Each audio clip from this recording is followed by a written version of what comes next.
Bonjour, aujourd'hui j'ai la chance de pouvoir m'entretenir avec un ami de longue date, je ne ferai pas semblant, mais qui est aussi quand même un poste très important, directeur de l'information et des actualités générales de la presse, Maxime Bergeron. Comment vas-tu, Maxime? Salut Laurent, ça va très bien et toi? Très, très bien. Aujourd'hui, on va parler un peu de la place du français dans les médias, mais je vais commencer par euh, analyser un peu ton cheminement professionnel. Toi, tout de suite, tu savais que tu voulais t'en aller en journalisme? Pas tout de suite, là, mais disons que je l'ai su quand même assez jeune. Je te dirais probablement que ça s'est manifesté au cégep, là, alors qu'on étudiait dans les mêmes cours, toi et Oui, moi, oui, c'est en ça. lettres communication à Limoilou. Oui, Donc, je savais depuis la plus tendre enfance que j'avais un intérêt marqué pour la langue française, des aptitudes, une facilité même, là-dedans. Mais j'avoue qu'en entrant au cégep, disons que je n'étais pas 100% sûr de ce que je voulais faire dans la vie, comme bien les jeunes de 16-17 ans. Mais ça s'est précisé là, quand même assez rapidement au fil des cours, au fil des travaux au cégep. Puis, entre autres, on avait un cours dans lequel tu participais, si je ne m'abuse, sur la créativité, où il fallait qu'on fasse un travail donc très flou sur la notion de créativité. J'en avais profité pour faire ça sur une de mes cousines qui était journaliste à l'époque OK. à Montréal, donc fin des années 90. On était allé faire un petit tournage à Montréal, découvrir, passer une journée avec elle, découvrir le métier. Puis j'ai trouvé que ça semblait correspondre à plusieurs de mes intérêts, que ça avait l'air franchement stimulant comme métier. Donc ça a vraiment semé la graine. Puis à partir de là, j'ai fait des recherches, j'ai regardé quel était exactement ce métier-là, quels étaient les parcours académiques qui étaient possibles pour y arriver, tout ça. Donc, ça s'est quand même mis en branle assez rapidement à partir de là. Puis, tu sais, comme je disais au tout début de notre discussion, on ne fera pas de cachette, là. Nous, ça fait plus de 30 ans qu'on se connaît, mais tu as toujours eu quand Mhm. même une facilité avec ton niveau de langage, là, avec la maîtrise du français. Je me rappelle déjà très jeune, tu sais, on avait même commencé, on avait concocté un petit journal. Je pense que tu avais Mhm. déjà une fibre tu sais, de journaliste déjà à un très jeune âge. Ouais, je pense en troisième année du primaire, Oui, on avait lancé ce petit journal, puis j'avais trouvé le titre du journal, j'avais été ce qu'on pourrait qualifier de rédacteur en chef oui, c'est vrai pareil. infantile. Non, mais oui, donc j'avais cet intérêt-là, mais ça tournait beaucoup autour des mots. Mes parents m'ont toujours incité à lire là, dès le plus jeune âge. Puis, tu sais, j'ai cette chance-là d'avoir une facilité naturelle là, à comprendre puis à maîtriser la langue française, ce qui n'est pas le cas de tous les enfants. Là, mais Mais c'est j'ai cette vraiment dû, chance-là. Maxime, je t'interromps, c'est Ouais. vraiment dû à beaucoup de lectures lorsque tu étais jeune ou Quand même beaucoup de lectures. Tu sais, j'ai dévoré pas mal tous les bouquins qu'on avait à la maison. Puis on avait une petite bibliothèque à l'école. J'empruntais régulièrement des livres. Et bon, si tu te rappelles, on était quand même, toi et moi, un peu turbulents oui.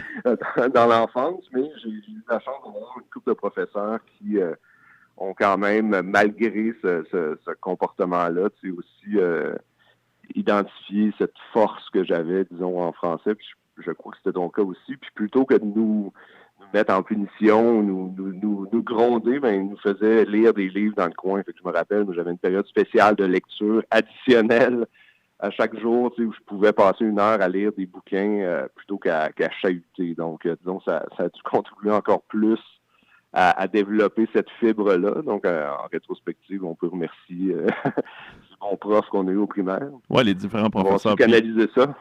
Puis on n'était pas non plus mal vus, tu sais, même si on utilisait un très bon français. Certaines personnes, tu sais, parce qu'on s'entend, là, il y a des personnes qui vont utiliser un français plus escamoté, mais tu sais, il y avait personne qui pouvait nous en tenir rigueur en raison qu'on parlait un français, disons, plus adéquat, mais en même temps, tu sais, on se prenait pas la tête avec ça. Ouais. Lorsque tu es arrivé au cégep, comme tu dis, c'est là que tu as eu la piqûre un peu pour ce qui est le métier de journaliste. Tu as commencé comment? Par la suite, ça a été quoi ton cheminement exact?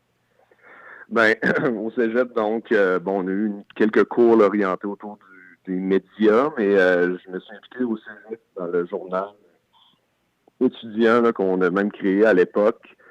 bon, qui était extrêmement déluré, là, si on le regarde avec des yeux de 2020, là, mais c'était quand même tous des passionnés du français, des passionnés d'info, de littérature, où Mais il il y n'y avait avait de la pas de, BD là-dedans. il y avait pas de journal Ah, du tout au Cégep Limoilou? Euh, écoute, mon souvenir est un peu flou. Je crois qu'il y en avait un, mais on avait lancé notre propre journal qui était un trimestriel, probablement, avec un tirage confidentiel. Mais néanmoins, donc je participais à ça. On avait eu beaucoup de plaisir à faire ça. Puis il y avait à l'époque aussi Le Soleil qui avait une édition, je pense que c'était biannuel, c'était Le Soleil collégial. OK. Ça, c'était vraiment une grande chance que j'ai eu de participer à ça. Il ouvrait la page, en fait, à des étudiants du cégep là, de la province, puis on pouvait soumettre des idées, soumettre des textes, puis on était publié dans un cahier spécial du Soleil avec un peu d'encadrement. Donc ça, j'avais été publié 2-3 fois là-dedans. Ça m'a vraiment, consolidé là, cet intérêt-là que j'avais. Ça a vraiment confirmé que c'est vraiment ça que je voulais faire. Donc, Est-ce que à c'est partir de là, ben, j'ai vraiment lancé la machine plein gaz pour atteindre les objectifs. Mais dans le fond, tu devais quand même déjà être sur le radar des gens du Soleil, parce qu'en ayant travaillé dans un projet qui était chapeauté par eux, ils avaient dû quand même remarquer que tu avais un certain talent pour l'écriture. Là.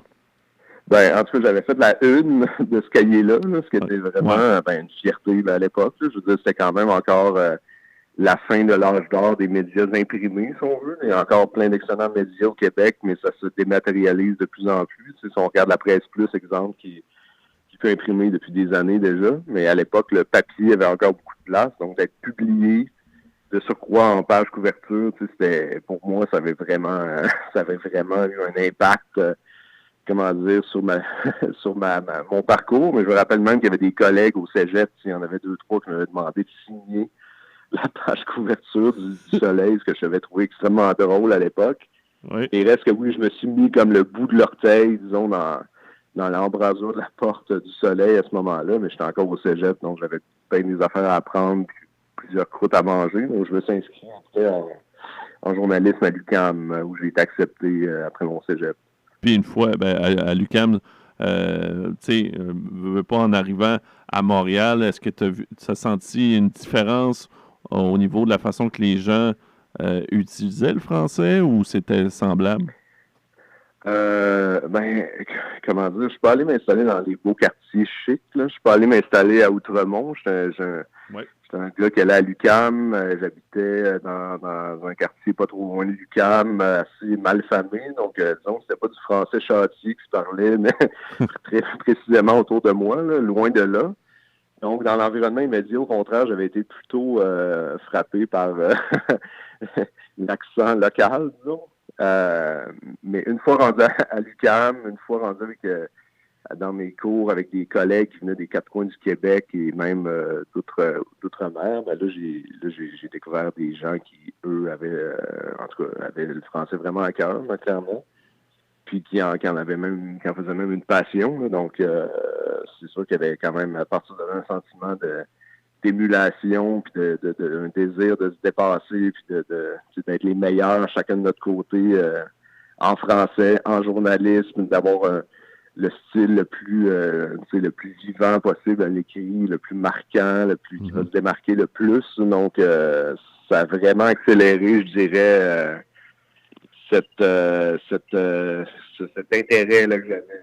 Mais justement, pour te démarquer, Maxime, est-ce que, je sais pas, est-ce que en partant, tu avais un certain accent de la ville de Québec, je sais pas, ou comment tu as fait pour développer ton lexique de plus en plus? Ben, à l'écrit, ben c'est ça, moi j'ai toujours, été un gars de l'écrit, là, d'abord et avant tout. Tu sais, j'ai fait de la télé un peu de radio et tout, mais j'ai d'abord et avant tout été un gars de l'écrit, donc, j'ai jamais cherché à utiliser des formulations empoulées là, lorsque je m'exprimais oralement. Là. Oui. Mais je pense que je perds un peu la question. Là. Qu'est-ce que tu me demandes? Il n'y a pas de problème. Non, je disais, justement, pour pouvoir te démarquer au niveau de l'écrit, comment tu faisais pour justement améliorer ton lexique, qu'il soit juste plus diversifié? Ah, OK. Ben, ça, je pense que la lecture, pour revenir à ça, jouait toujours un rôle très important. Là. Je pense que on saurait trop marteler l'importance de lire pour les jeunes, pour les enfants. Là, c'est vraiment là, je trouve qu'on découvre, même sans s'en rendre compte, une mine d'or de vocabulaire, de mots, de termes, d'expressions vraiment riches. Mais pour ce qui est du langage, c'est journalistique, là, dans les articles de nouvelles, exemple, mais c'est pas des romans. Il faut quand même garder un style très vivant, très varié, mais quand même efficace aussi. Donc ça, c'est quasiment un art, là, en toute humilité, là, mais d'être capable d'être direct, d'être efficace, puis d'être agréable à lire, là, tout en maintenant l'intégrité des faits. Ça, c'est quelque chose qui prend quand même un certain temps à se développer. Là. Est-ce que tu as eu des mentors, que ce soit au niveau de l'université ou lorsque tu as commencé à travailler pour Le Soleil? Ben, c'est ça. En fait, ben oui, à l'université, on avait plein de cours là, d'écriture journalistique, écriture de nouvelles, écriture magazine et tout ça, avec quand même certains bons éléments là-dedans, mais je te dirais que le choc de la réalité, ça a vraiment été quand j'ai fait un stage au Soleil entre ma 2e et ma 3e année de bac.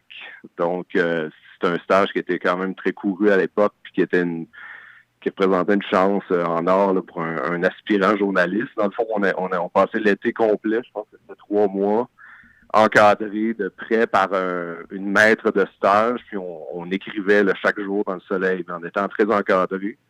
C'était Anne-Marie Voisard là, qui était la maître de stage à l'époque, une journaliste du Soleil. Et là, je te dirais que la première semaine, on écrivait à blanc, là, donc on écrivait dans le vide sans être publié. Je te dirais que mon ego, on a pris pour son rythme. Je me suis fait varloper allègrement. C'est là que j'ai réalisé que ce que j'avais appris à l'UQAM en 2 ans n'était peut-être pas si collé à la réalité d'un quotidien. Mais cette coach-là qu'on avait, cette mentor-là, nous a tellement bien encadrés, nous a tellement permis de comprendre vraiment les tenants et aboutissants de l'écriture journalistique. En l'espace d'un été, j'ai vraiment fait des progrès énormes. D'abord dans la compréhension de l'écriture journalistique, puis après ça, dans la façon d'écrire des textes, justement, publiables, si on veut. Oui, mais il était plus que publiable parce que tu as fait un passage, dans le fond, pour Le Soleil, mais ça n'a pas pris de temps que la presse est venue te recruter. C'est bien cela? Oui, c'est ça. Ben, disons, ça a été un petit peu le même procédé qu'au Soleil. Donc, j'ai travaillé au Soleil en finissant mon bac, là, donc pendant ma dernière année. Je faisais la navette entre Québec et Montréal. Puis la presse aussi offrait à cette époque-là des stages un peu du même acabit, là, avec à ce moment-là 2 mentors, 2 maîtres de stage. Puis c'était encore là, on passait un été complet à écrire dans le journal. Puis bon, on était quoi, 6-7 stagiaires, là, tu sais. Puis c'était encore là un stage qui était très couru parce que ça représentait une occasion assez rare d'être encadré ainsi. Puis bon, on était tous les stagiaires, étions très galvanisés et stimulés et on travaillait extrêmement fort tout l'été pour essayer de se démarquer puis d'être les meilleurs possibles puis trouver des scoops puis dans l'espoir évidemment d'avoir une offre d'emploi au bout de ce stage-là. Ce qui est arrivé finalement dans mon cas. Donc, puis là, ben, j'ai commencé comme tout bon journaliste, je crois, devrait le faire, là, à couvrir des chiens écrasés, donc à faire des faits divers, à travailler des soirs, les week-ends, faire des manifs, couvrir des manifs, des accidents de voiture, des incendies, des meurtres, tu sais, le genre de truc qui peut être parfois regardé de haut par certains, mais qui est tellement formateur pour des jeunes journalistes, parce que là, oui, le français occupe toujours une place prépondérante, puis la qualité de l'écriture est toujours importante, mais ça permet de développer aussi toutes sortes de réflexes journalistiques qui sont essentiels, là, tu sais, de ne pas avoir peur de foncer, d'aller vers les gens, d'interviewer des gens, même quand c'est des situations super difficiles ou pénibles ou tragiques, là, tu sais, de se faire violence, dans le fond, pour aller chercher l'info, chercher des témoignages. Donc, j'ai fait ça pendant un certain temps, puis là, éventuellement, j'ai été affecté aux pages économiques pendant plus que 10 ans, ce qui représentait un autre type d'écriture et de couverture complètement. Hein. Oui, puis là, maintenant, tu es directeur de l'information et des actualités générales de la presse. Pour expliquer aux gens, c'est en quoi consiste un peu, disons, une journée type pour toi? Ben, donc, dans le fond, je m'occupe avec un co-directeur. On est deux directeurs. C'est la section des actualités de la presse. C'est comme c'est la première section du journal, là, ce qu'on appelait auparavant le cahier A. Donc, toute la section des actualités qui inclut, la politique, l'international, les affaires municipales, comment dire, donc la principale section du journal. Oui. Et une journée de type, ben, donc, on se partage le travail avec mon collègue, mais il faut d'une part qu'on remplisse le journal à chaque jour. Donc, c'est pas mal notre mandat de base. Puis, surtout qu'on le remplisse avec du bon stock, si vous me permettez cette expression. Donc, on veut des exclusivités, on veut des grands reportages, on veut des dossiers qui ont de l'impact, on veut des enquêtes, on fait des reportages à l'étranger aussi. Donc, l'objectif est toujours d'avoir le plus d'articles, dans le fond, qui vont faire bouger les choses, qui vont idéalement faire avancer la société, des fois faire reculer le gouvernement sur par rapport à certaines décisions. On a quand même une importance dans la société qui est assez majeure, nous et les autres médias. Là. Je parle des médias en général. On est des chiens de garde de la démocratie pour reprendre ce vieux cliché-là, mais c'est quand même au cœur de notre mission. Donc, en gros, on s'occupe d'affecter et de gérer et de travailler de pair avec des dizaines de journalistes qui sont à pied d'œuvre à chaque jour à trouver des nouvelles, à raconter des histoires, à faire des reportages et tout ça. Puis on essaie de contribuer, dans le fond, à faire le meilleur journal possible à chaque jour avec tout ça. Ouais, je comprends. Il y a des journées d'abondance, il y a des journées de disette. Donc, il faut... malgré tout, qu'on sorte un journal à chaque jour. Mais tantôt, tu as abordé le fait que maintenant, il n'y avait plus de version papier de la presse. Est-ce que ça, justement, ça peut nuire à la place du français, tu crois, dans les médias, étant donné qu'on commence à voir ça disparaître tranquillement, pas vite, les différentes versions papier des différents quotidiens? Ouais, tu sais, ça dépend. Donc, la notion d'un média, c'est beaucoup élargi ces dernières années. Il y a une abondance de blogs, de médias sociaux. En fait, n'importe qui peut lancer son propre média à l'ère où on vit aujourd'hui. Donc, si on se concentre sur les grands médias établis, disons comme la presse, Le Devoir, Le Soleil, et d'autres journaux comme ça, quel que soit le support, parce que beaucoup d'articles se retrouvent seulement sur le web ou seulement sur l'application La Presse Plus, exemple, ou c'est de plus en plus vers là qu'on s'en va.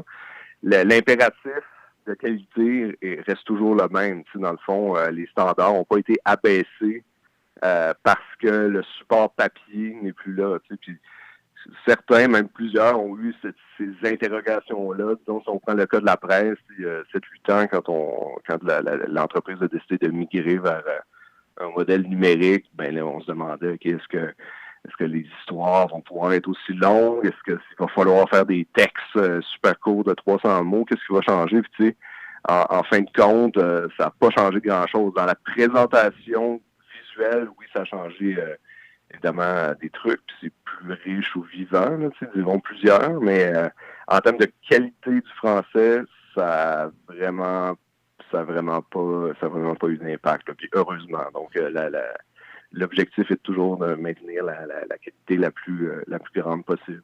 Mais sans être devenu vieux, là, on est encore quand même début quarantaine, Maxime. Vingtaine, même, oserais-je dire. Les jeunes journalistes que tu vois maintenant arriver à la presse, mais tu sais, as parlé justement des réseaux sociaux. Tu sais, il y a beaucoup de... les gens, les plus jeunes s'écrivent souvent par messagerie texte. Est-ce que tu as vu un relâchement au niveau de leur français écrit? Ben, je pense qu'il faut, probablement, on ne peut pas tomber dans des généralisations. Là, on a toujours haï ça quand les vieux faisaient ça. Mais je veux pas faire mon vieux qui vient généraliser. Là, oui, donc, j'ai pas de d'études scientifiques entre les mains qui me permettraient de dire que l'usage accru du texto affaiblit la qualité du français. Mais on a eu plusieurs, quand même, stagiaires là, au cours des dernières années. Puis bon, dans certains cas, c'était assez faible, merci. On a eu quand même plusieurs très bons jeunes avec un français relevé, là, puis qui s'est beaucoup amélioré. Une écriture qui s'est beaucoup améliorée.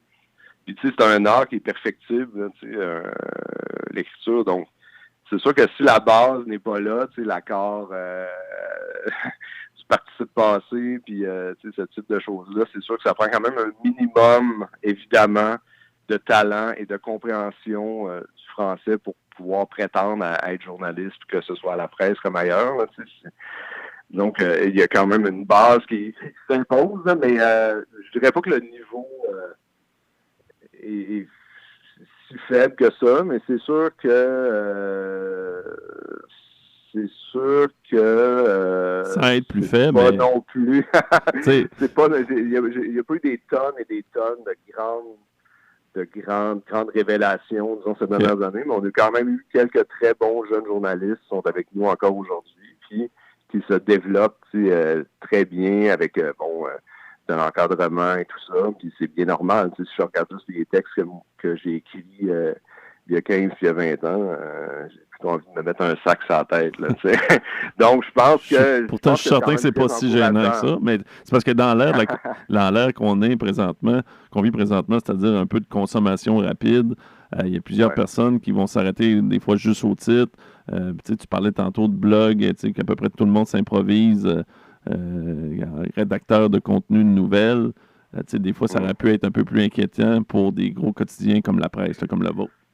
Ben, il y a des éléments qui sont immuables, qui sont impératifs, pour prétendre à être journaliste dans un grand média, comme Radio-Can, la presse, etc.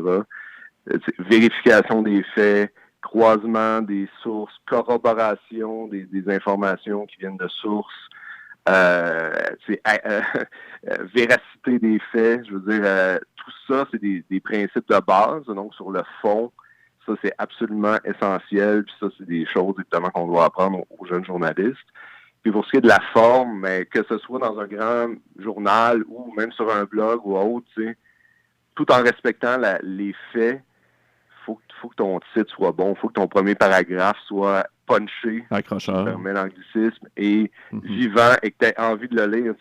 Donc, on appelle ça un lead, là, le premier paragraphe d'un article de nouvelles, mais on avait une excellente mentor, je me rappelle, comme stagiaire, ça disait, si ton lead est plate, ben tu perds 50% de tes lecteurs. Ton deuxième paragraphe est plate, tu perds un autre 25%. Si l'autre est plate, ben tu perds tout le monde. Ça va vite. Hein. Donc, sans travestir les faits, ça prend une langue vivante, ça prend des textes accrocheurs pour intéresser les gens à des informations qui sont souvent d'intérêt public, d'un intérêt public énorme. Il faut que ce soit écrit de façon digeste et même agréable à lire. Donc, c'est un conseil qu'on martèle constamment, mais ça s'applique partout. Puis je pense que tant mieux. Les lecteurs en sortent gagnants, dans le fond. Là. Excellent. Ben, je te remercie beaucoup, Maxime. C'était très intéressant, notre petite discussion. On a appris plus un peu, bien sûr, sur ton rôle à la presse, puis sur aussi le rôle des grands quotidiens face à l'importance d'un bon niveau de langage, d'une bonne maîtrise de la langue française. Et continue de faire ton bon travail, on se reparle. OK, avec plaisir, Laurent. Bye.